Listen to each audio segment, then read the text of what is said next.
Sejam todos bem-vindos em nome de Jesus. Que a graça e a paz do Senhor Jesus esteja no teu coração. Amém? É um prazer estar aqui com vocês e eu espero que seja um prazer para vocês ouvirem a palavra que vão ouvir. Amém?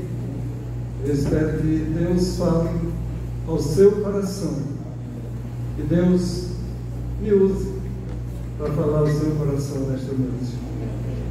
Eu de mim mesmo nada sei, e o que eu sei, como diz o apóstolo Paulo disse: olha, tudo que eu aprendi até aqui eu considero perda diante da sublimidade do conhecimento de Cristo Jesus. Então, quando ele começou a conhecer Cristo e a revelação de quem Cristo era, ele deixou tudo de lado, porque ele disse: isso aqui, o que mais importa é conhecer a Cristo. O que mais importa é conhecer a Cristo. Amém. E eu tenho por mim que, assim como isso foi realidade na vida do apóstolo Paulo, não poderia ser diferente na vida de todos nós. Quando nós entendemos que conhecer a Cristo é o mais importante, quando nós entendemos que Cristo tem que ser realmente o centro da nossa vida, é aquilo que os estudiosos chamam de uma vida cristocêntrica, isto é, Cristo no centro da nossa vida. Quando nós entendemos que isso é o mais importante, então nós entramos numa luta terrível, porque de um lado tem o apelo da nossa carne, tem o apelo dos nossos olhos, tem o apelo da nossa razão, e de outro lado tem o apelo do nosso espírito, que é conhecer e prosseguir em conhecer a Cristo. Ora, a Bíblia diz que em Cristo estão guardados todos os tesouros da vida. Das mãos do Senhor procedem as riquezas, procede o engrandecer. Mas nós normalmente esquecemos dessas coisas, porque nós deixamos que a razão domine. A razão domine. E quando eu falo a razão dominar, eu não estou querendo dizer que nós devemos ser irracionais. Não. Eu estou querendo dizer que nós devemos dar razão primeiro para a Bíblia. E quando eu falo razão dominar, é a razão a partir do que os nossos olhos veem. Mas a Bíblia diz que Deus se agrada daquele que se aproxima dele por fé. Obrigado, filho. A Bíblia diz que sem fé é impossível agradar a Deus. E a fé ultrapassa os limites da razão, nesse sentido que eu estou falando. Porque, como diz o apóstolo, irmãos, eu digo que é o apóstolo Paulo, mas na verdade não tem a identificação de quem escreveu a carta aos Hebreus. Eu entendo que é o apóstolo Paulo, outros entendem que não, mas lá não tem o autor. Mas em Hebreus capítulo 11, verso 1, a Bíblia diz: olha, a fé é a certeza de fatos que se não vê, e a convicção, não, é a certeza das coisas. Vai que Deus, deu branco. Fé é a certeza das coisas que se esperam e a convicção de fatos que se não vê. A versão que está aí não foi a que eu aprendi. Ora, a fé é o firme fundamento das coisas que se esperam e a prova das coisas que se não vê. Então, quando nós pegamos esse conceito, ele colide um pouco com aquilo que nós entendemos ser razão, a partir do que os nossos olhos veem e a partir do que a ciência diz. Então, nós vamos ficar com quem? Eu fico com a Bíblia. E eu digo a você que, mesmo que a ciência negue a Bíblia, eu vou ficar com a Bíblia. Eu só consigo entender que a Bíblia é o nosso único fundamento de fé e de vida. Agora, a Bíblia quando ela começa a ser estudada. Dizem os bons cientistas que quanto mais ciência, mais fé. Quanto menos ciência, menos fé. É esse o conceito, só que os negacionistas aí, eles negam isso. Mas a fé, a ciência não nega a fé quando é uma ciência profunda.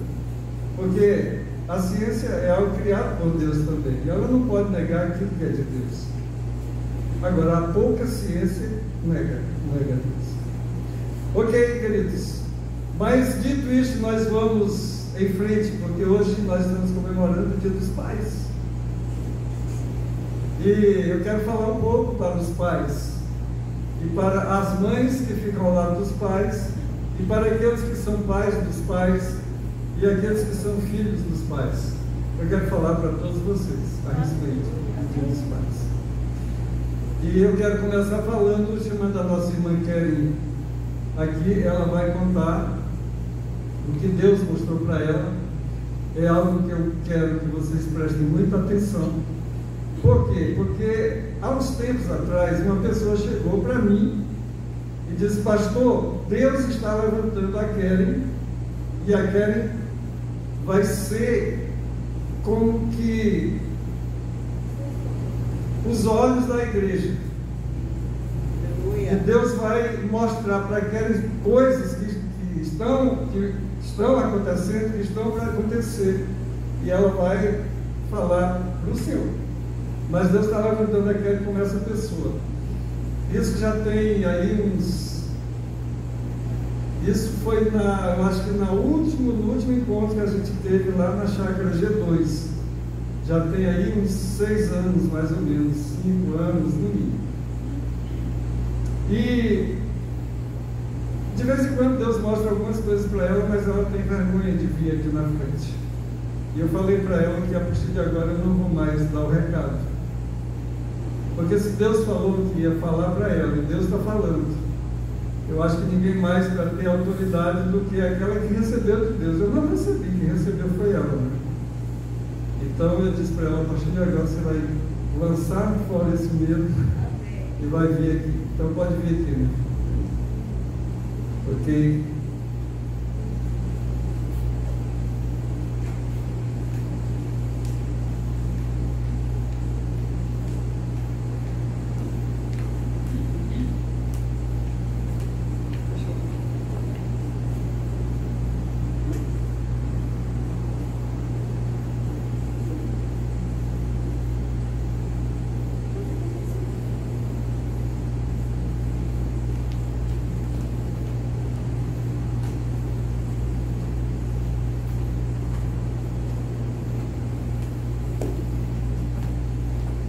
Boa noite, a paz do Senhor Jesus para todos. Na realidade, não é nem vergonha, mas é porque a responsabilidade de estar aqui em cima e falar em nome de Deus para o povo de Deus, você tem que ter muito cuidado. Então, eu sempre tive esse zelo, né? E algumas coisas eu acreditei que tinha que passar para ele primeiro, antes de vir falar a vocês. Mas isso que Deus me mostrou nessa semana veio bem a calhar, porque hoje é o Dia dos Pais, né? Então, para a gente ser breve, na quinta-feira eu estava orando e Deus começou a me mostrar algumas coisas a respeito da igreja, não só desta, mas eu acredito que da igreja de uma maneira geral. E o que Deus trouxe ao meu coração era que urgentemente a igreja precisa trabalhar com a restauração da família, e da família conforme o padrão que Deus estabeleceu, conforme o padrão que está na palavra do Senhor. Porque eu não sei se vocês lembram, mas quem participou da penúltima vigília, Deus usou o pastor para dar uma palavra falando que nós viveríamos dias difíceis. E realmente na quinta-feira essa palavra foi confirmada no meu coração, que de fato a igreja viverá dias difíceis, tempos de guerra mesmo. E uma guerra, ela só é vencida com bons exércitos. E o exército da igreja é a família. Então a gente jamais pode perder isso de vista.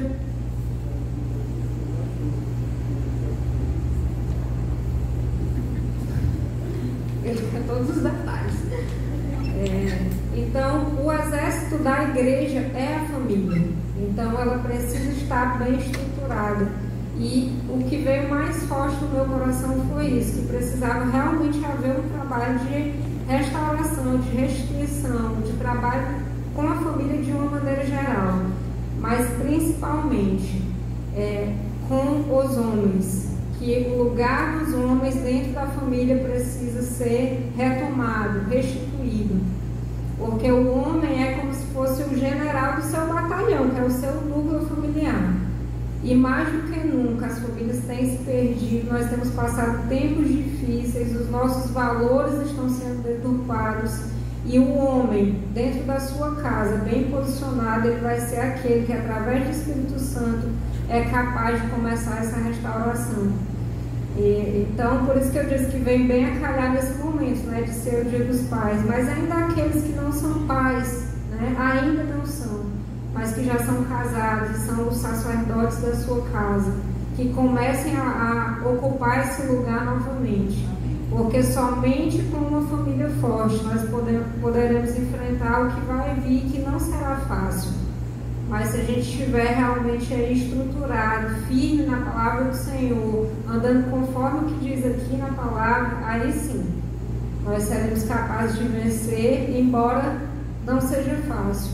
Né? Então, o que eu entendi, algo que eu até falei para o pai, é uma palavra para a família por inteiro, mas essa restauração que Deus quer fazer, Ele quer começar pelos homens. Ele quer que os homens retomem os seus lugares, Ele quer que os homens entendam que a família está em perigo e que nós estamos em guerra e que não é tempo mais de ficar olhando as coisas acontecerem e de homens que têm aberto a porta das suas casas para entrar todas as coisas através da televisão, da internet, né? Às vezes é de um tempo que não passa com a família, com os filhos, e os filhos têm buscado em outros lugares aquilo que é para receber dos pais. E para mim é até um pouco difícil, porque eu nem sou mãe ainda, então eu tenho às vezes receio de falar coisas que eu recebo por entender que eu ainda não estou vivendo aquilo ali. Mas se Deus mostrou de alguma forma, vai servir em algum momento.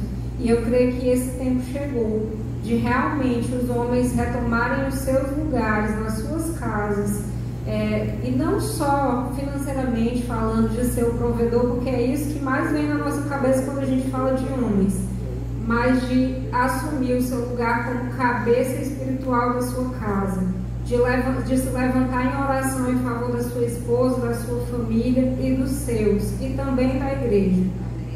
É algo que Deus falou, fazendo analogia aí dessa guerra mesmo, que generais precisariam ser levantados para que batalhões fortes fossem formados e que a gente pudesse combater o que virá e que já chegou. Então que Deus realmente dê sabedoria a vocês, homens, e a nós, mulheres também, para entender aquilo que Deus tem para esse tempo, para viver como Ele determina que nós vivamos, para entregar aquilo que Ele diz para entregar, para seguir o ministério, cada um da sua forma individual, aquilo que Deus entregou, para que nós possamos funcionar como igreja. É isso que Deus quer, que nós passamos, que finalmente nós venhamos funcionar verdadeiramente como igreja, cada um assumindo o seu lugar. Mas isso só vai acontecer realmente quando o homem der o primeiro passo, quando o homem verdadeiramente for o sacerdote da sua casa e entender os tempos que nós estamos vivendo. E a palavra de Deus fala que se nós pedirmos sabedoria de Deus, né, Ele dará. Então que seja um tempo que nós venhamos pedir essa sabedoria de Deus, principalmente os homens, para discernir os tempos e fazer conforme a vontade do Senhor. Amém? Amém. Glória a Deus. Aleluia.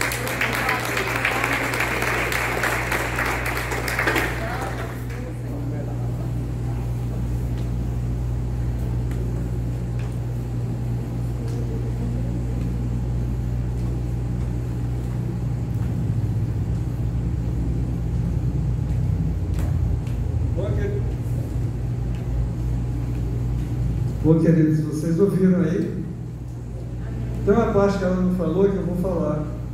Eu disse para ela falar, ela disse que ficou meio perdida quando eu falei, quando eu interferi, né?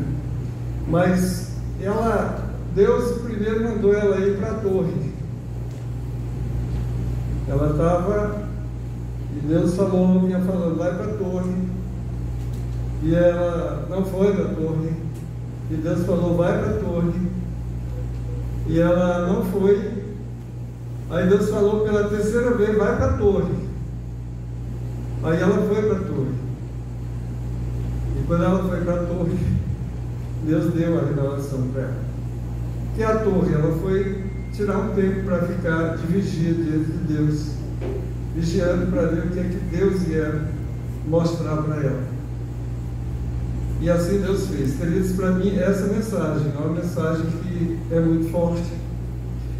E nós queremos uma igreja forte, não é verdade? Agora, não tem igreja forte sem uma família forte. Uma coisa depende da outra. Para que a igreja seja forte, precisa que a família desta igreja seja uma família forte. E para que a família seja forte, é preciso que tenha membros da família fortes. E para que os membros desta família sejam fortes realmente no Senhor, é preciso que aquele que Deus levantou como chefe da família se posicione como chefe.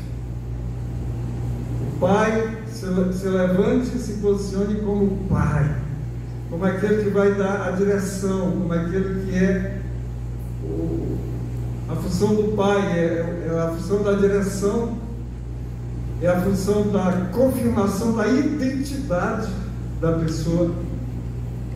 Eu acho que eu falei aqui, se não falei, vou falar, mas eu acho que falei que o pai é aquele que confirma a identidade do filho, tanto a masculinidade como a feminidade dos filhos. Eu falei para vocês que aos meus filhos eu dizia quando eles eram pequenos, ao meu filho pequeno eu dizia, você é homem e você vai se casar com a mulher, você vai se relacionar com a mulher. As minhas filhas, as duas pequenas, eu dizia, você é mulher e você vai se relacionar, quando você crescer, você vai se casar com um homem. Mulher se relaciona com homem e homem se relaciona com mulher. Para mim, menino é menino e menina é menina. Não sei se alguém vai querer me processar, alguém possa estar me ouvindo aí, mas eu vou sempre dizer isso porque é o que a Bíblia diz. E nós estamos precisando de pais fortes que se levantem nessa nação para confrontar essas coisas que estão sendo ditas nas escolas, que estão sendo inseridas aí. Quando a Kelly falou que os pais estão abrindo portas para a entrada de coisas estranhas na sua casa, principalmente através das mídias sociais e da televisão. Fogo estranho tem entrado no meio da igreja do Senhor e entra pelas nossas casas. Lembra que eu tenho falado que a primeira igreja é a sua casa. Não tem como ser diferente. A primeira igreja é a sua casa, a primeira escola é a sua casa. Agora eu quero dizer para você que não tem mais jeito de as nossas crianças não terem acesso a essas coisas. E o que é que você vai fazer? Não é que você vai proibir. Porque eu proibi os meus filhos, hoje eu me arrependo disso. Eu proibi o meu filho de jogar videogame e depois eu descobri que ele estava fugindo para ir. Um dia eu fui bater lá na Lan House, cheguei, ele estava lá jogando. Deu vontade de arrancar a cabeça dele, mas não arranquei não, está aí ainda. Mas a questão não é você proibir de ver, de assistir. A questão é você convencer o seu filho de que ele não deve fazer isso. São coisas distintas, bem diferentes. E o seu filho vai ser convencido na medida em que você tiver um instrumento de persuasão que nem sempre é um cinturão. O cinturão é um instrumento de persuasão muito bom, mas na hora certa, no tempo certo, na medida, na quantidade certa, senão é mais problema. A Bíblia diz: deita a vara no lombo do teu filho, mas não a ponto de matá-lo, não a ponto de espancar. A vara é para ser disciplinadora. Agora, quando eu estou falando isso aqui, eu não sei, irmãos, mas o Estado entrou na nossa casa dizendo: você não pode educar o seu filho como você quer, tem que ser como eu quero. A forma que você tinha de educar já não interessa mais, interessa a que eu tenho para educar. E a forma que o Estado tem para educar é que o pai não pode encostar a mão no filho. Nós temos visto filhos rebeldes que têm levado os pais à barra da justiça, isso tem criado problemas sérios para os pais. E eu vou dizer a você que se fosse eu, um filho meu me levasse à justiça, porque eu dei uma surra nele, quando ele chegasse, eu ia pegar uma surra maior. Ia mesmo. E eu acho que na segunda ele não ia ter coragem de ir me denunciar. O filho tem que ser submisso ao pai. Agora, é claro que essas coisas não podem ser pela força. É como eu disse no começo, você tem que convencer o seu filho de que aquele negócio não é uma coisa boa para ser vista. E para que você faça isso, você precisa de duas situações na sua vida. A primeira é a ajuda do Espírito Santo. É a ajuda de Deus, como Jesus disse em João capítulo 5, capítulo 15, verso 5, no final do versículo, parte B. Jesus disse: sem mim nada podeis fazer. E se eu não posso, Jesus disse que eu não posso nada sem Ele, significa que nem mesmo educar os meus filhos eu posso fazer sozinho. Eu preciso ter sabedoria. E quando eu falo que eu preciso ter sabedoria, eu estou dizendo que muitas vezes a gente faz as coisas na melhor das boas intenções, e lá na frente você descobre que aquilo não foi o melhor que você escolheu para o seu filho. Por isso que eu peço a você que dependa do Espírito Santo, para lhe ajudar a educar o seu filho, a sua filha, porque sozinho você não consegue, nem com o auxílio dos psicólogos, nem com o auxílio só da sua experiência pessoal. Você precisa, e mesmo da sua experiência com seus pais, você precisa da ajuda do Espírito Santo, para que as coisas realmente se encaixem em termos de relacionamento entre pais e filhos.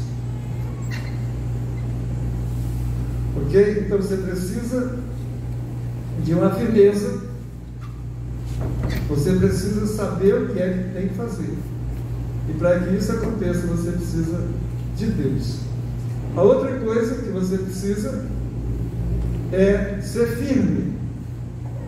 E para que você seja firme, você precisa saber exatamente o que tem que ser feito. Aí você diz: mas pastor, os meus filhos já cresceram. Então, se seus filhos já cresceram, o que você pode fazer é melhorar o relacionamento com eles. E o relacionamento entre pais e filhos pode ser melhorado sempre, porque normalmente tem arranhas, né? Tem arranhões no meio desse relacionamento. Hoje nós vivemos uma situação em que os filhos estão recebendo uma formação externa, uma formação alheia àquilo que nós aprendemos. E nós, como pais já mais velhos, temos que ter a sabedoria de lidar com uma geração que está vindo, que recebeu de nós, mas também recebeu do mundo, e que tem conflitos ali dentro. E nós precisamos saber administrar esses conflitos dos nossos filhos, para que o relacionamento seja bom. Eu não estou querendo dizer aqui que você vai dobrar a sua cabecinha diante da autoridade do seu filho. Não. Você tem que ser sempre firme e não abrir mão disso nunca, jamais. Agora, respeito é algo que não se impõe. Respeito é algo que se conquista. O medo é algo que se impõe. Respeito não. Respeito é a partir de uma decisão daquele que decide respeitar. O medo não, eu posso impor pela força.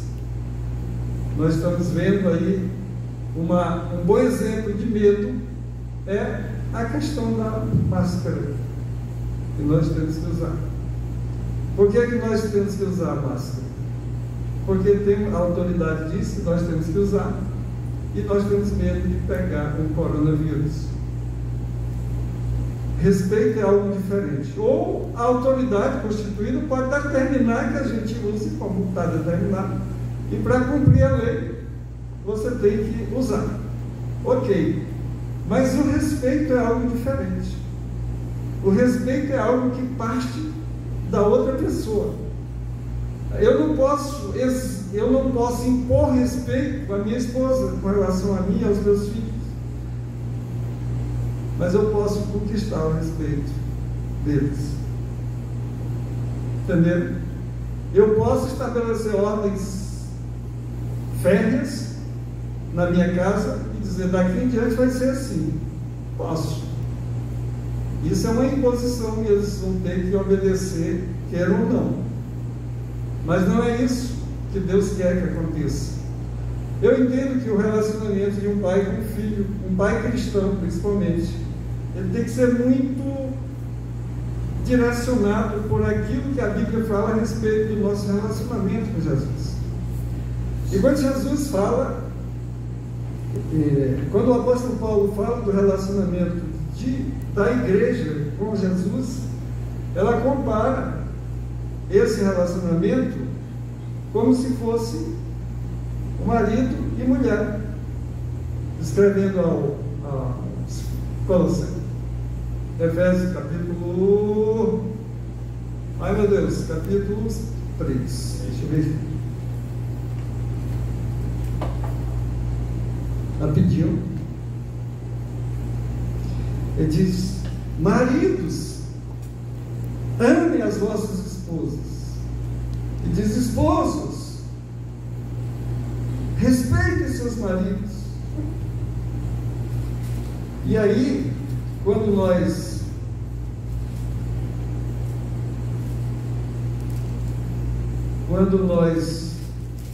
no capítulo 5, verso 22, vós mulheres sujeitai-vos aos vossos maridos com nosso Senhor, porque o marido é o cabeça da mulher.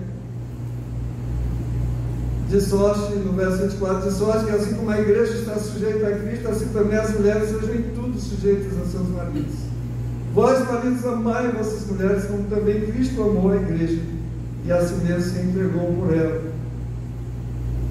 Ele está mostrando aqui como é que tem que ser esse relacionamento dentro da nossa casa.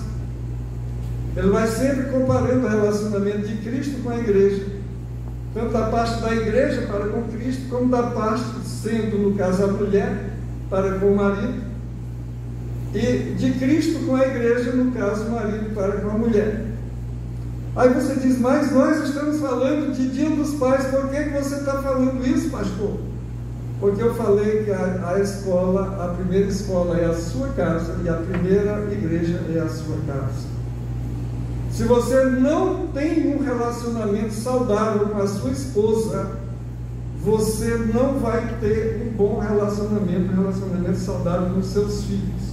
A outra coisa é que a partir do seu relacionamento com a sua esposa, você que é marido, você que é pai, você está ensinando seus filhos a se relacionarem com seus futuros cônjuges. Não tem como ser diferente, eles estão aprendendo. E normalmente os filhos perpetuam, eles dão sequência àquele relacionamento. Eles tendem a reproduzir no seu relacionamento aquilo que eles assistem no relacionamento com seus pais. É só olhar.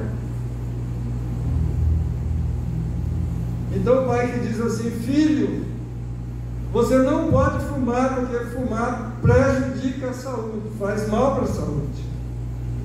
Mas todo dia ele fuma um maço de cigarros. Você acha que o filho vai acreditar naquilo que o pai está falando? Principalmente o filho pequeno. Ele vai acreditar quando começar a estudar, que vai ver a ciência dizendo, olha, que o cara que fuma se ferra. Pode ter câncer de pulmão, tem não sei quantas centenas de doenças que o cigarro pode causar. Aí diz, filho, não pode beber, não beba porque beber não é bom. Beber ataca o fígado, ataca a família. O cara bêbado pode jogar fora tudo uma história. Mas ele bebe. E o filho veio ali com uma garrafa de cerveja, com um copo de bebida na mão, bebendo.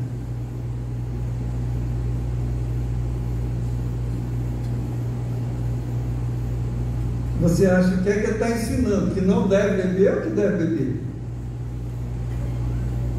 Para o filho, o que está valendo é aquilo que o pai está fazendo. Não esqueça que o pai é o primeiro herói do seu filho. Eu vou dizer uma coisa aqui para vocês, mas vocês não podem rir do Kenny, viu? Ao Kenny olhar, o Kenny dizia assim, pô pai, o senhor é fortão, né? Às vezes ele pedia para eu fazer as coisas, e eu fazia, eu tinha uma certa habilidade nos serviços manuais, eu tenho até hoje. E ele dizia assim, pai, falava assim, pô pai, o senhor é fortão, né? Aí imagina, esse cara é fortão assim, né? Eu nunca passei disso aqui.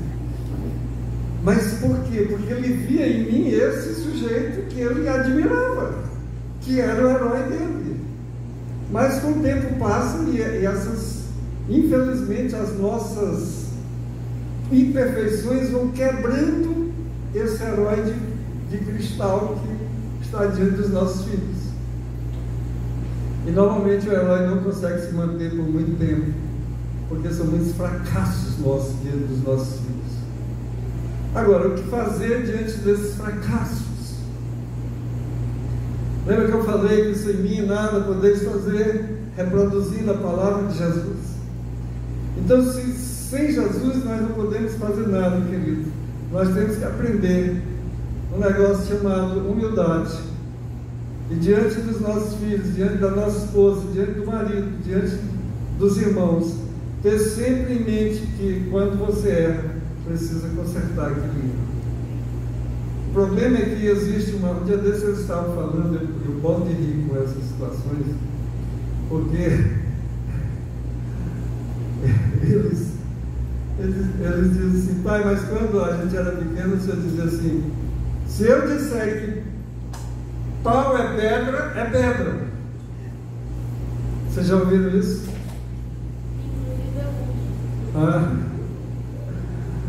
Então, se eu disser que pau é pedra, ou seja, eu estava impondo, dizendo, olha, ainda que não seja razoável, eu estou dizendo que vocês têm que engolir. Isso não é saudável. Isso não é bom para um relacionamento saudável. O que é errado, independente se foi o pai ou a mãe quem fez ou quem disse. O erro sempre vai ser erro. E aqui o pai tem que ser humilde para reconhecer. Lembre que o pai é o professor, é o primeiro professor, a mãe é a primeira professora. Então você vai ensinar o seu filho a ser humilde, a entender que quando erra, precisa pedir desculpas, precisa consertar, reconhecer o seu erro. E normalmente os pais não têm esse cuidado. E às vezes eles geram feridas profundas nos corações dos filhos. E não têm o cuidado de ir lá ajudar a curar aquela ferida.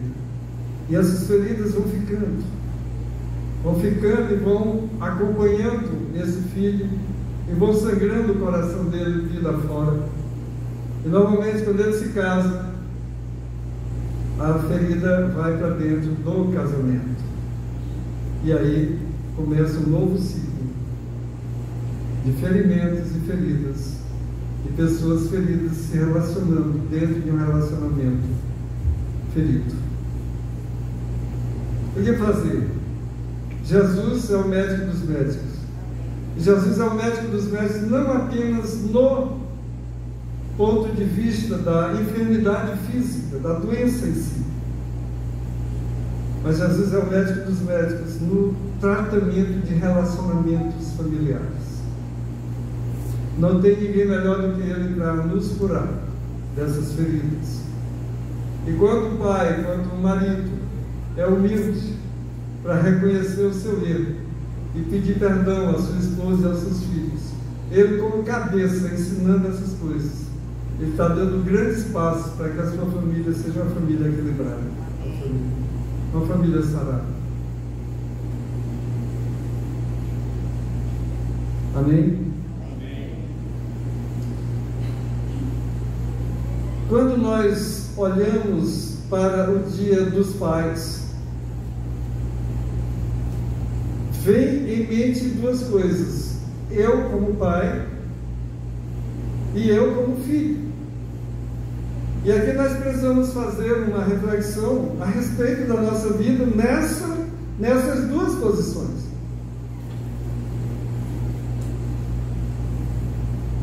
Lembre que é o Dia dos Pais e não o Dia do Homem. Entenderam? Que há uma diferença. Quando fala o Dia dos Pais, está falando de relacionamentos. Relacionamento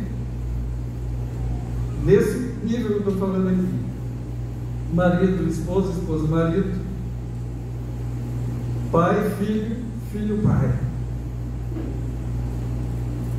E entre irmãos também. É a galera que está lá dormindo na mesa, debaixo do mesmo teto, ou que já dormiu debaixo do mesmo teto, que morou na mesma casa. Está falando disso. E está falando também daqueles filhos cujos pais não estiveram debaixo do mesmo teto. Foram gerados, mas foram abandonados. O pai largou, arrumou outra, ou a mãe arrumou outro e seguiu viagem, e eles ficaram pelo caminho, feridos, machucados, e que precisam ser tratados. Precisam ser tratados. E esse tratamento só pode vir do céu. Aqui na terra é muito difícil sarar pessoas feridas dessa forma.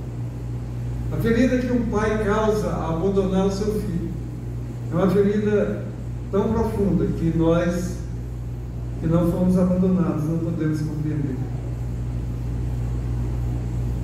E infelizmente nós temos visto diante de nós um país que a cada dia é um país mais matriarcal.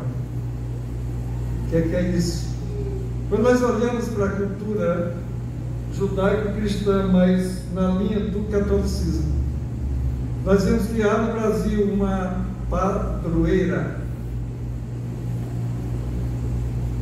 Quem é a padroeira do Brasil? Maria. Alguém sabe? Maria. Maria.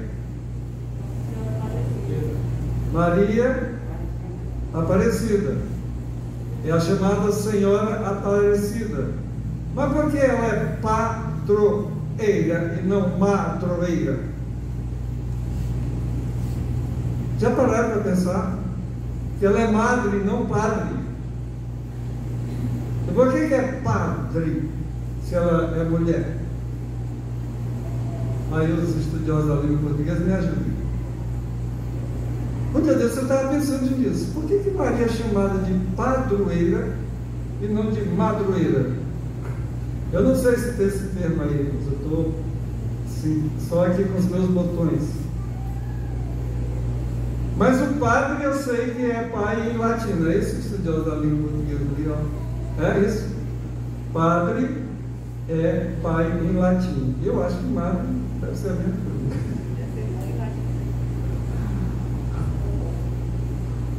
Mãe em latim. Vocês sabem que o Papa é chamado Santo Padre, porque é o Santo Pai. E quem é o Santo Pai? Quem é o Santo Pai? É Deus. Então pegaram sutilmente e colocaram a mulher no lugar do homem. A padroeira, que deveria ser madroeira. E quando você vai olhar a história da nossa nação é muito nisso. É baseado no adultério, no estupro. As nossas formações históricas são baseadas nisso. A história diz que os caras chegaram aqui e mandaram bronca mesmo, né? Estupro de escravas, das negras, das índias, e por aí vai. E tinha do outro lado também, não era só de um lado, era de todo lado. Era um negócio assim, bem pecaminoso mesmo.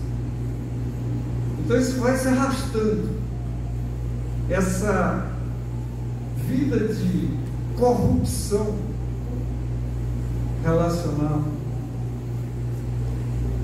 E isso gerou isso que nós estamos vendo aí, pais gerando filhos e como se fossem cavalos que geram filhos numa égua e depois esquece, ele vai comer, o filhotinho vai comer o potrinho, vai comer capim e depois vira um adulto que vai gerar filhos também.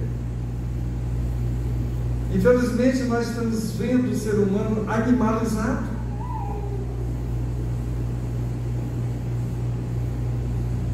Tem canções, irmãos, as pessoas estão vendo e aplaudindo canções que dizem chamar a mulher de cadela. Ou vocês nunca ouviram?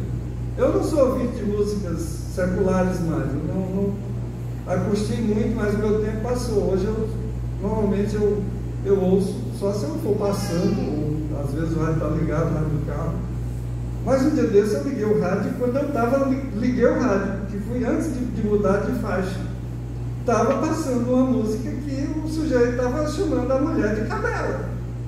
Essa música funk aí, né? E essa música é cantada e aplaudida pelo Brasil afora.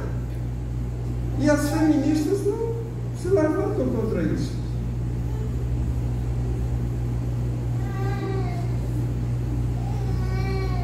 E as coisas vão se vulgarizando dessa forma. Mas isso é consequência de quê? Isso é consequência. Como é que o sujeito que faz uma música dessa, a mãe dele é uma mulher?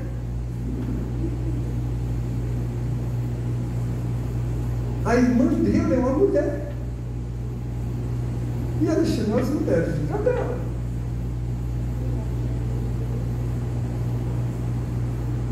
Isso de um lado. Agora, os pais abandonam os filhos. A mãe, quem cuida dos filhos abandonados? Às vezes a mulher abandona, ela arruma outra e se manda. Mas é muito difícil. Normalmente, quem fica com a peteca, a batata quente é a mulher. E o marido arruma outra e vai gerar mais filhos assim. Então é dentro dessa visão que Maria se torna a padroeira do Brasil.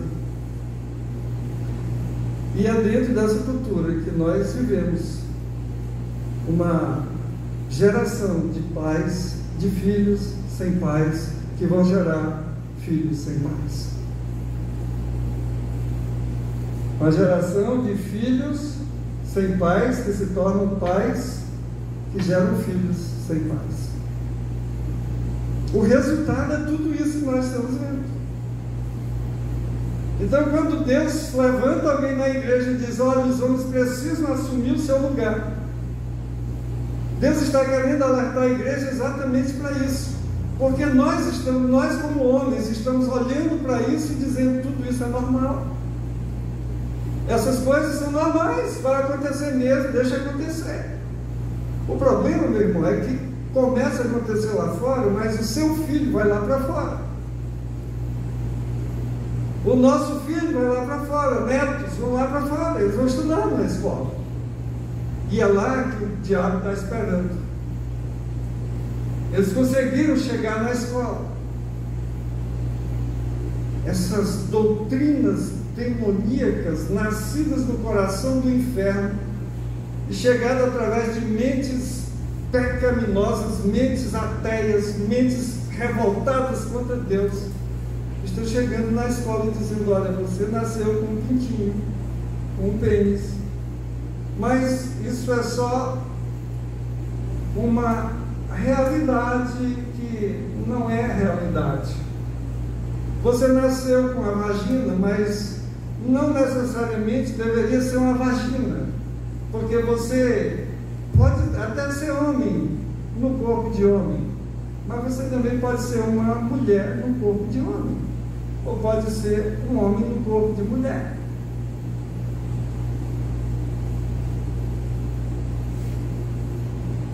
E se não tiver um pai dizendo: olha, você é homem, você é mulher, e o caminho é por aqui, meu filho, o caminho é por aqui, minha filha, eles vão acreditar. Eles vão acreditar que mesmo tendo um pênis, pode ser uma mulher. E mesmo tendo uma vagina, pode ser homem. E a mídia está fazendo de tudo para confirmar isso. Pegaram esse jeito, é Tami, Tami é homem. Não, é homem que virou mulher, não é isso? Não, é mulher que virou homem, né? É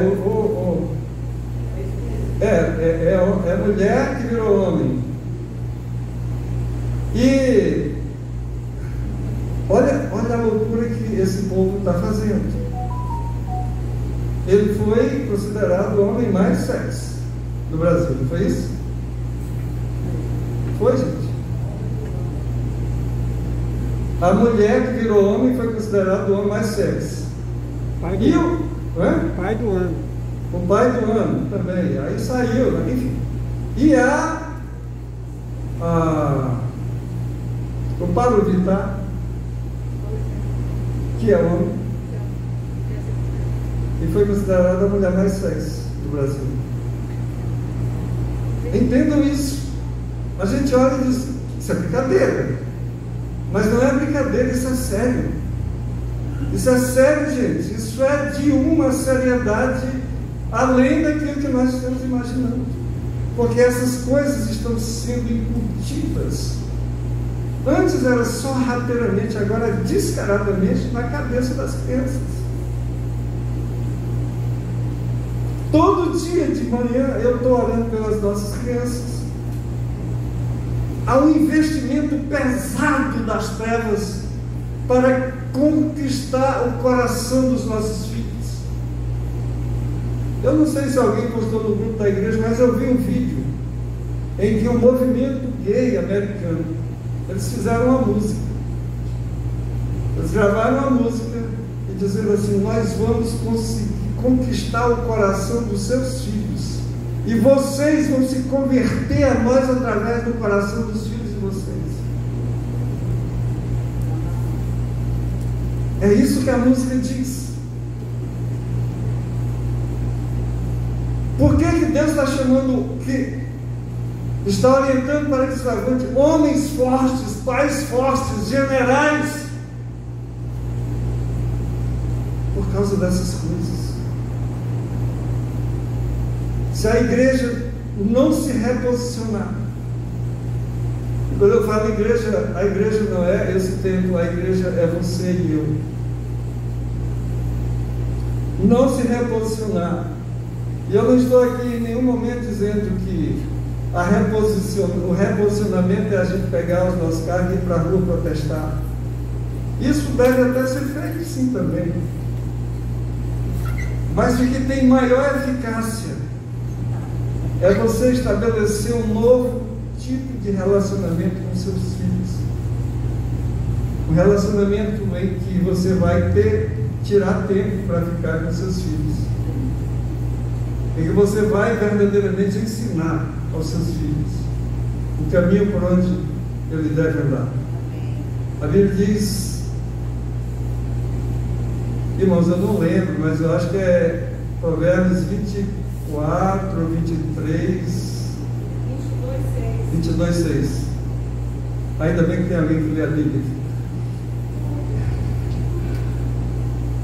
Diz assim: ensina a criança no caminho em que deve andar, e ainda quando for velho não se desviará dele.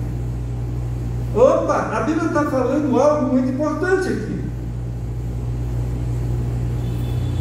Ensina a criança e ela, ainda que quando for velha, vai andar naquele caminho. E por que as crianças estão se desviando? Por que elas não estão andando no caminho? Porque não foram ensinadas. Porque nós, pais, não ensinamos. Porque os pais da igreja estão se tornando cada dia mais submissos às ideologias, simpatizantes das ideologias que estão sendo distribuídas na sutileza do engano, inclusive dentro da igreja. Tem muito pai cristão concordando que não, que realmente a ciência tem razão, que não pode bater no filho. Aí o filho vai bater nele. Lembra que eu falei aqui domingo? Quando eu vejo um filho batendo no pai ou na mãe, me dá vontade de ir lá e ajudar o filho a bater. Porque um sujeito desse merece umas porradas mesmo, sabe?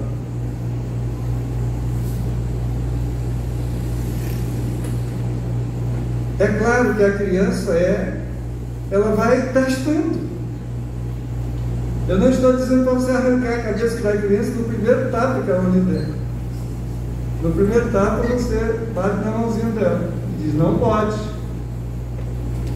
Se ela der outro, você ensina para ela nunca mais fazer. É simples assim. Aí você diz, não, mas não pode bater na criança. Não pode. A Bíblia está dizendo, ensina o caminho à criança, né? Educa a criança. Se você não educar, meu irmão, eu vou dizer, o mundo vai educar. A educação do mundo é cruel, o mundo não tem piedade, o mundo é impiedoso, o mundo é cruel, porque ele é o sistema de governo do diabo. O diabo não tem piedade de ninguém. Deus tem piedade, é piedoso, é misericordioso, é bom, é justo, é fiel, é maravilhoso, é amoroso. É tudo de bom. Deus é tudo de bom. Aleluia. Mas o diabo é tudo de mal. Embora muitas vezes ele apresente uma fachada de coisas boas. Mas a sua natureza é maligna. E a Bíblia diz que uma árvore boa não pode dar frutos ruins. Da mesma forma que uma árvore ruim não pode dar frutos bons. Então toda essa fachada que nós temos visto de coisas boas, o resultado vai ser muito sofrido, vai ser muita dor, vai ser muita coisa ruim acontecendo na vida das pessoas. E nós estamos vendo isso. Hoje Rio Branco, a nossa cidade, é a cidade mais violenta do país. Nós temos visto o pastor Marcelo indo lá nas trevas arrancando pessoas das mãos do diabo. Nós temos que orar muito por esse homem, porque Deus está, claro, ele não está indo só, né? Não é ele indo, mas Deus usando ele para resgatar vidas de lá. Mas quem são essas vidas? A maioria, meninos ainda, meninos de 14, 15 anos, que já mataram, que já violentaram, que já assaltaram, que já fizeram coisas de gente adulta que não deve ser feito. Agora vai ver, chega lá, e eu já falei isso aqui domingo, já falei outras vezes, chega lá e pergunta, cadê o teu pai? Eu vou dizer a você que em 99,9% ele não vai dizer, meu pai está lá em casa. Ele vai dizer, eu não sei onde está o meu pai, eu não tenho pai.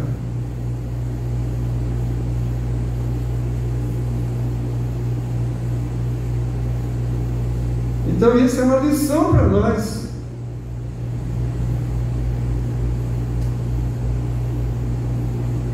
É uma lição para nós. Nós pais. E nós filhos também. Eu falei que tinha duas coisas que a gente tinha que ver nesta noite que são interessantes. A questão do relacionamento do pai com o filho e do filho com o pai. Agora eu, como filho, como é que eu estou me relacionando com meu pai? Porque você também é filho. Ou não? Alguém te gerou. Esse foi o teu pai. Como é que é o seu relacionamento com ele? Não, meu pai me abandonou. Ok. Tem jeito de consertar isso? Às vezes não tem. Mas mantém, meu irmão, minha irmã. Se ele não teve a sensatez de vir, você vai. Tenta. Agora, se não der, paciência, dá uma rimpada na cabeça dele. Brincadeira, irmãos. Mas se não deu, paciência. Agora, a gente prega muito que Deus é pai. Agora imagina como é que um filho que foi abandonado, criança ainda pelo pai, e você chega e diz, olha, Deus é um pai bom. Como é que esse filho vai entender essa notícia?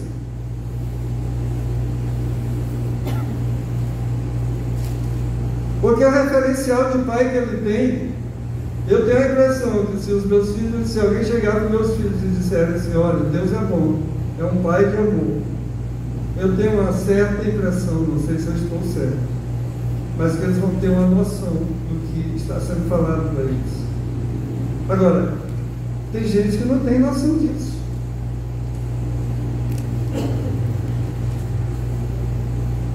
Eu conheci um irmão que congregou conosco durante o tempo. E eu um dia fiz uma pregação sobre isso, da dificuldade de relacionamento do filho que foi abandonado pelo pai. A dificuldade que ele tem de se relacionar num relacionamento afetivo e duradouro com Deus. Porque ele vai sempre olhar para Deus de uma forma desconfiada, porque o pai dele abandonou ele. E o referencial é pai. E eu fiz uma ministração sobre isso, sobre paternidade. Depois eu recebi um retorno assim, bem interessante sobre isso. Um desses retornos, o irmão chegou e disse, pastor, eu tenho muita dificuldade, porque o meu pai me abandonou. E ele, quando cresceu, botou na cabeça que ia atrás do pai. E veio atrás do pai. Ele morava no outro estado. O pai dele veio morar em Rondônia. Ele conseguiu encontrar o pai. E quando encontrou o pai, passou a conviver com o pai por um tempo. E alguém veio e matou o pai dele. Então ele teve uma experiência bem difícil. E ele tinha dificuldade, não sei se isso já passou hoje, mas ele tinha essa dificuldade de confiar plenamente em Deus, porque o referencial de pai dele tinha sido um pai não confiável. E se o seu pai, você que está aqui me ouvindo, se você está inserido numa dessas situações, eu quero dizer a você que Deus, a Bíblia diz que Deus é fiel, você já ouviu isso muitas vezes. Mas enquanto você não aprender a ter um relacionamento mais íntimo e pessoal com Deus, a ponto de você mesmo ter a convicção, não eu estar lhe dizendo, mas você mesmo ter a convicção da fidelidade de Deus. Enquanto você não conseguir isso, você não vai ser um cristão equilibrado. Vai sempre estar deficiente, vai estar mancando, porque a sua confiança em Deus não vai ser plena. Mas eu quero te dizer que nesta noite Jesus quer restaurar essas coisas. Eu quero te dizer que tudo isso aqui foi falado, mas foi falado porque Deus quer restaurar.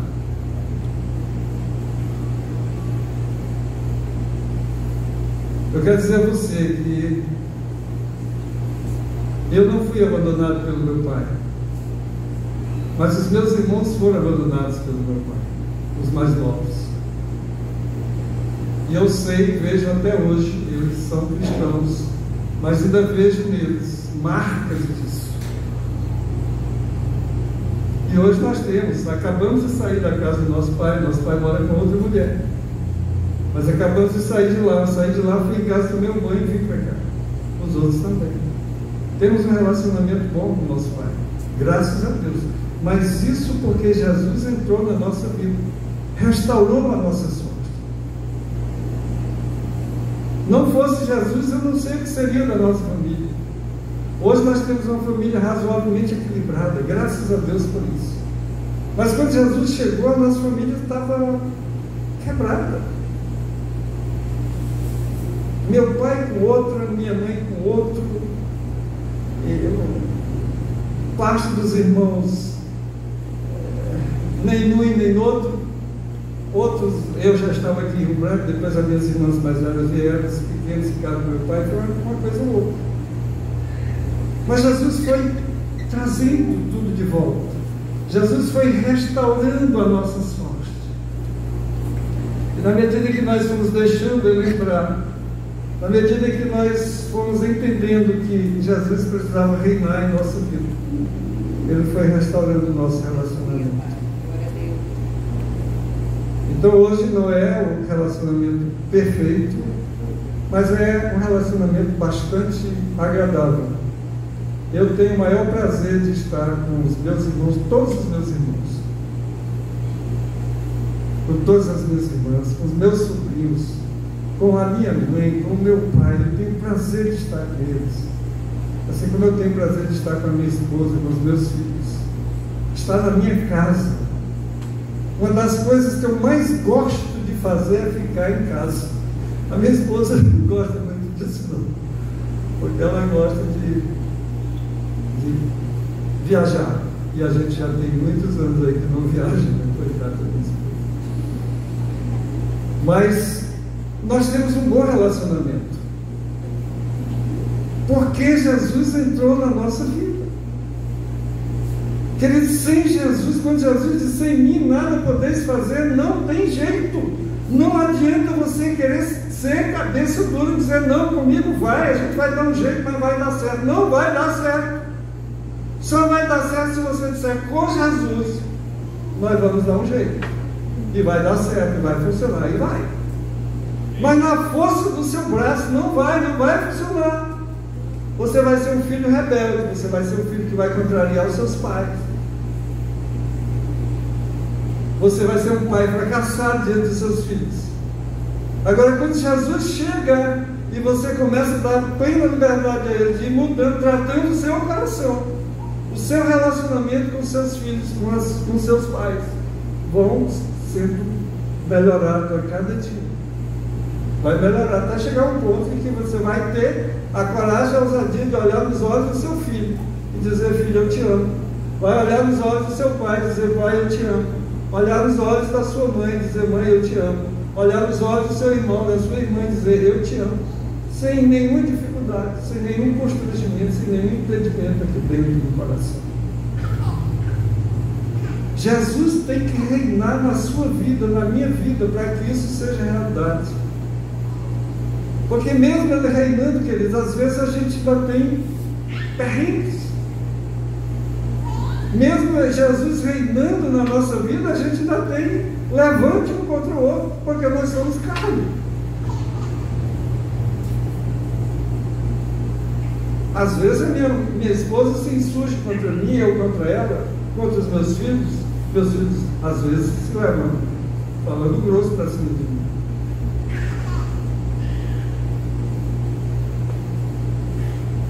Mas eles reconhecem o lugar deles. Lá em casa eu sou o cabeça. Esse papel, essa função e esse lugar eu não abro mão. Na minha casa a última palavra é minha. Nem que seja para dizer: sim, senhora, minha esposa. Brincadeira, irmãos. Graças a Deus que a gente vive um relacionamento bom. Mas a função do pai não pode ser usurpada pela mãe, e o pai não pode abdicar dessa função. Temos que considerar essas coisas, queridos. Como é que está a sua vida com o seu pai? Como é que está a sua vida com o seu filho, com os seus filhos, com os seus irmãos? Você tem contribuído como filho?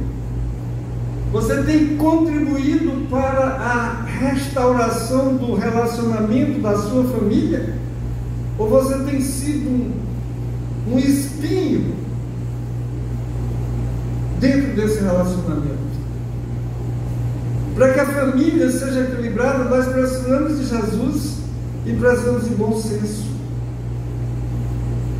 Ora, se tem conduta em mim que contribui para o estabelecimento de conflitos, eu tenho que abrir mão disso pela minha família. Sabe, se o meu comportamento é reprovável diante da minha família, seja eu irmão, seja eu filho, seja eu pai, eu tenho que abrir mão disso para o benefício geral.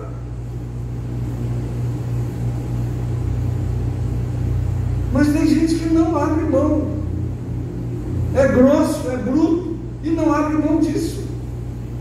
E os relacionamentos não podem ser restaurados por causa desse tipo de comportamento. Você acha que Deus aprova isso, irmão? Você acha que Deus vai ficar batendo palminha para você quando você é um dos contribuintes para que a sua família não tenha um relacionamento saudável? Ou você acha que Deus não está olhando para isso e que isso não tem consequência? Tem. Tem consequências, sim.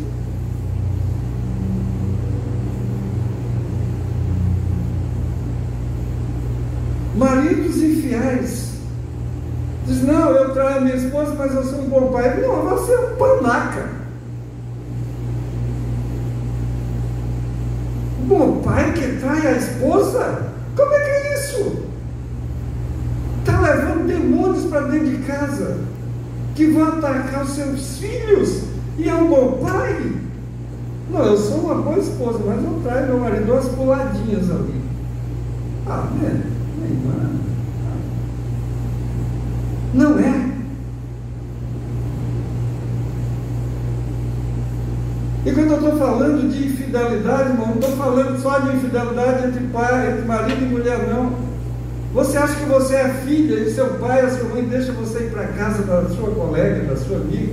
Você sai e vai, diz que vai para a faculdade, que vai estudar, que vai fazer prova, fazer grupo de trabalho, que vai para motel? Isso é traição também, isso é infidelidade também. Filho ou filho? Mas você acha que isso não é traição? É. Seu pai está confiando em você e você traindo a confiança dele? Que negócio é esse? Não, a traição é só marido e mulher. Não é não, é entre pais e filhos. Quando o filho trai a mãe, quando o marido trai a mãe, ele trai a mãe, ele trai a esposa dele, ele trai a mãe dos seus filhos, e ele trai os filhos também, e trai o restante da família.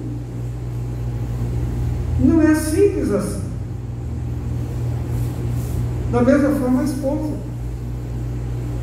As coisas não são simples assim. Nós somos seres de relacionamento. E o relacionamento, se um membro atrapalha a relação, a engrenagem não funciona direito. Você, como filho, como filha, tem que contribuir, se esforçar para que o relacionamento da sua família seja o mais perfeito possível.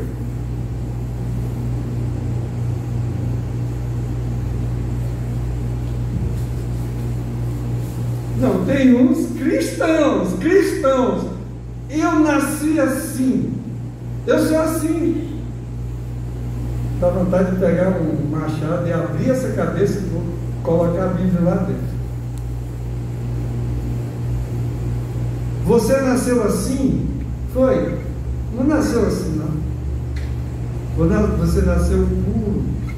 Você nasceu pura. Toda criança é pura. Não foi assim que você nasceu. Você foi se tornando assim ao longo da sua vida, das escolhas, dos acontecimentos. Então, se você foi se tornando assim, significa que você pode mudar, você pode voltar a ser o que era antes. A Bíblia diz que nós somos regenerados pelo sangue de Jesus. Podemos ser diferentes. O que falta em nós, principalmente cristãos, é sensatez, é bom senso. Ora, se esse meu comportamento está atrapalhando, eu tenho que mudar. Não, mas eu sou assim, você não é Gabriela. Tem a música, aquela música lá que diz: Gabriela, eu sou sempre assim, eu nasci assim, eu vou ser sempre assim. Gabriela, você não é Gabriela, você pode mudar, e Jesus te chama para a mudança. Se alguém está em Cristo, nova criatura é. As coisas velhas já passaram, e eis que tudo se fez novo. Podemos mudar, podemos ser diferentes com Jesus, com a ajuda do Espírito Santo. Amém? Amém. Quero dizer a você que nós vamos sentar como igreja, como diretoria, liderança da igreja, e nós vamos, essa igreja nasceu, um dos pilares dessa igreja era a família, e a gente acabou, principalmente com a pandemia aí, esse negócio foi ficando mais de lado, mas nós vamos retomar. Já temos um planejamento aí para se abrir mais em setembro, a gente fazer o nosso encontro de família, mas nós vamos restaurar aquilo que nós uma vez começamos e paramos, que era chamávamos Rede de Homens, né? A gente chegou a fazer umas 2 reuniões, 3 no máximo, e parou, mas nós vamos retomar. Existe uma proposta, um projeto chamado Homem ao Máximo, e nós vamos retomar isso, porque muitos de nós precisam entender mais o papel de homem. E aqui eu estou falando já não pai, mas homem. E nós precisamos, para ser uma igreja de homens fortes, nós precisamos aprender mais sobre isso. Nós fomos muito enganados ao longo do tempo. Durante um tempo da minha vida, eu vim de movimentos populares. A minha formação foi muito baseada nos movimentos populares, hoje olhando com um viés chamado esquerda. E eu aprendi que as coisas tinham que ser democráticas. Hoje eu entendo que a esquerda não tem nada de democrático, mas é impositivo. Mas dentro daquela visão inocente que a gente tinha, eu vim para o casamento, e eu entendi que a mesma democracia que eu queria lá fora, ela tinha que ser dentro da minha casa. E por causa disso eu passei uma intenção de que a minha esposa mandava em mim, e não era nada disso, mas eu passei para a minha família e passei para a igreja, que a minha esposa era que dava as cartas, ela que mandava, mas mandava nesse sentido: quem manda na minha casa é ela, porque ela é a liderança da casa para organizar a casa. Mas como sempre as coisas foram conversadas lá em casa, e quando ela não queria, eu não fazia, porque era conversando. É até hoje, ou até hoje é assim. Eu não tenho por que impor nada para minha esposa. E nas vezes em que eu impus, eu acho que umas duas vezes eu me dei bem, não mais do que isso. Nas outras vezes ela estava certa e eu estava errado. Então, com os meus erros, eu fui aprendendo a ser mais ouvinte daquilo que ela fazia. Mas a igreja entendia que... E eu não sabia de nada disso. Depois, alguns comentários foram saindo e eu fui descobrindo. E eu chamei a igreja e disse: meu irmão, o negócio não é assim não. E na minha família falei a mesma coisa. Não é porque a minha esposa participa das minhas decisões que ela manda em mim. Até porque no relacionamento não tem isso, de um mandar no outro. Se alguém quiser mandar no outro, está escolhendo o caminho errado. Nós somos parceiros de uma mesma jornada. A Bíblia diz que a mulher é adjutora do homem. Ela vai me ajudar na minha missão. Quando a Bíblia fala que ela tem que ser submissa, é porque a missão dela está... A missão da mulher é auxiliar o marido. na missão do marido. Entende? Para que a família seja uma família equilibrada e forte. Agora, se a mulher tentar passar por cima disso, ou o marido passar por cima disso, não vai dar bem, isso vai acabar mal. Então tem que ser uma coisa equilibrada. Amém? Amém.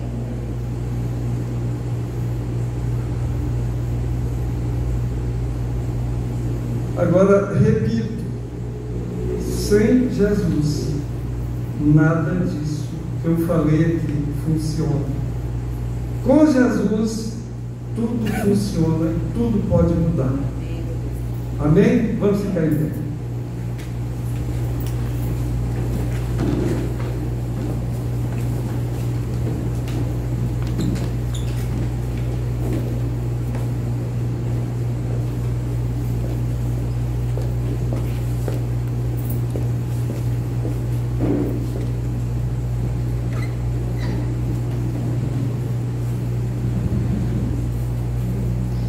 Nós cantamos aqui, porque Ele vive, eu posso crer no amanhã. Porque Jesus vive, eu posso crer no amanhã. Porque Jesus vive, eu posso crer que a minha família pode ser melhor do que o que é hoje. Porque Jesus vive, você pode crer que a sua família pode ser transformada cada dia mais. Porque Ele vive, você pode crer que se Ele reinar na sua vida, se Ele viver na sua vida, as coisas vão se tornar melhores. Quando Jesus me encontrou, eu estava separado da minha esposa e do meu primeiro filho. A maioria de vocês sabe disso. E quando Jesus foi restaurando a nossa sorte, ela se converteu, um mês depois eu me converti na mesma igreja. Olha o projeto de Deus, o projeto de restauração. O projeto de Deus é sempre de restauração de vidas e relacionamentos. Esse é o projeto do Pai, porque Deus realmente se apresenta como um Pai, e é um Pai de amor, é um Pai que não trai, um Pai que não abandona. Por isso que Jesus, na condição de nosso irmão mais velho, disse: eis que eu estou convosco todos os dias, até a consumação dos séculos. Nunca te abandonarei, nunca jamais te deixarei, diz o Senhor. E Deus é fiel. Aquilo que Ele prometeu, Ele fará. Aquilo que Ele prometeu, Ele fará. Se você convidar realmente Jesus, e aqui eu quero falar aos crentes, eu olho aqui e não vejo nenhuma pessoa que não seja... Não sei se tem alguém aqui que não é cristão ainda, mas seja cristão ou não,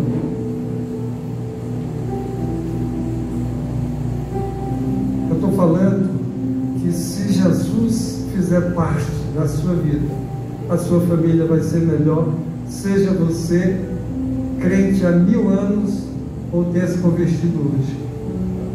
Porque tem muitos crentes e que Jesus não está reinando na sua família, infelizmente. Então eu quero nesta noite dizer a você: convide Jesus para fazer parte da sua vida, convide Jesus para fazer parte da sua família, seja você convertido ou não. Mas se tiver alguém nesta noite que ainda não entregou seu coração a Jesus, eu quero fazer o desafio a você, o convite. Entregue a sua vida a Jesus nesta noite e convide para que Ele entre na sua família para restaurar a sorte de vocês. Você vai para o céu e de troco Ele ainda vai ajudar a restaurar a sua família. Tem alguém aqui que gostaria de fazer isso nesta noite? Tomar essa decisão.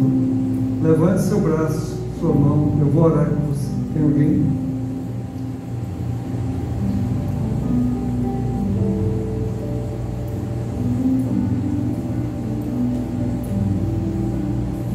Ok, mas eu quero orar com você que é pai, quero orar com você que é filho.